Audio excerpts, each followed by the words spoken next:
guys, that is everything that you need to know to play I Don't Belong in This Club on guitar. As always, if you have any questions, you can hit me up in the comments down below. I'm usually pretty quick getting back to those. And again, if this video helps you out, hit that subscribe button. I have about 650 other guitar and ukulele lessons on this channel, and I usually try to post at least 3 to 5 new lessons every single week. So if you're learning guitar or ukulele, there cannot be a more perfect channel for you to check out. If you want to see what song I'm jamming on today or pictures of my dog, you can hit up my Instagram story at the Groovy Guitar Dude. Link for that will be in the description below. Guys, I Don't Belong in This Club is another one of those awesome songs that, like, as soon as it got posted last week, I got a ton of requests for it, and it was one of those that as soon as I heard it, I was like, this is gonna be a great one to teach. And it is. It's an awesome song, and it's one of those that sounds harder than it is, right? So it sounds like those transitions are super fast, super quick, and they are. They're gonna be a little bit tricky, and they're gonna take a little bit of practice for those of you who don't have a lot of experience with chord transitions.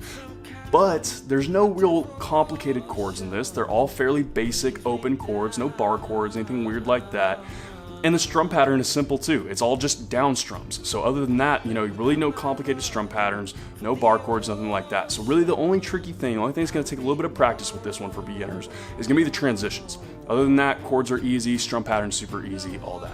So I really enjoyed learning this song. I love songs like this that sound more complicated than they are. I like teaching them a lot because it's kind of one of those cool things. You can play something that sounds more complicated than it actually is, and then it's like, oh, that sounds super cool and tricky, but it's actually not that bad. So this is a really good one. This is a great one for beginners. I had a lot of fun learning this song. I hope you guys have a lot of fun learning as well, and I hope you have a wonderful day. I'll see y'all soon.